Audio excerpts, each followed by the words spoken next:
How were you able to get out of that fourth inning bases loaded jam? I just tried to execute pitches. Francisco, he was back there saying, "Hey, pick me up," and that was my main goal, is to go out there and pick the guys up and try to keep it a 0-0 ball game at that point. Machado, one of the few hitters that actually does all right against you, and you struck him out 3 times with a fastball. What exactly did you feel like you did well against him? I was just able to locate. Had a good feel for the fastball, and felt like I could throw it where I wanted when I needed to. So decided to stick with that, and tried to start on the corner and then move off. And I was fortunate enough to get him to chase a couple there. Jake, your ERA is 0.62, and it's June. What kind of goes through your mind when you think about that number?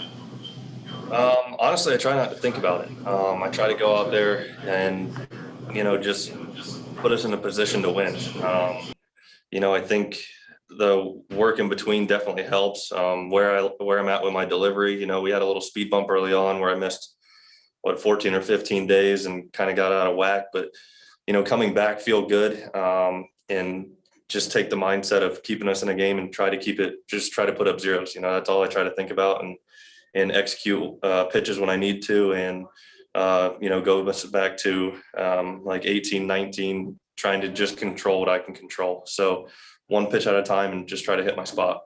What if I asked you to think about it now? Like, how sustainable is a number like that over a full season? I'm still not going to think about it. Actually, in the bullpen, I don't know if it was this bullpen. I was a little concerned that it wasn't coming out that great. And then I asked Nito walking in. I said, "Nito, is that coming out pretty good?" And he goes, "Yeah, it's coming out really good." So he gave me a little reassurance going into the game. But, I tried not to pay attention to it, just tried to, throw the ball where I wanted to.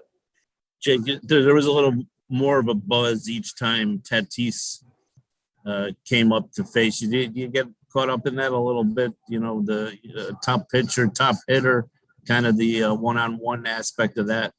I mean, that's fun. That's why we play this game, is to compete. You want to go against the best. I was a little upset with myself that I walked him that last at bat, but that's what we like. We want to go against the best and go out there and leave it all on the field. We're trying to win baseball games. We're all pulling in the same direction, and anytime you can try to pick up your teammates is a plus, and whenever you are actually able to do it is a huge plus. So, we come in and those guys hit homers, and then I'm like, hey, let's try to get them back in there as quick as possible after that, and get the guys back up to the plate. And they had a great approach all night. Musgrove was good, and they got a couple pitches they could hit, and we scored a few runs, and then Lugo and Diaz did a great job coming in after me.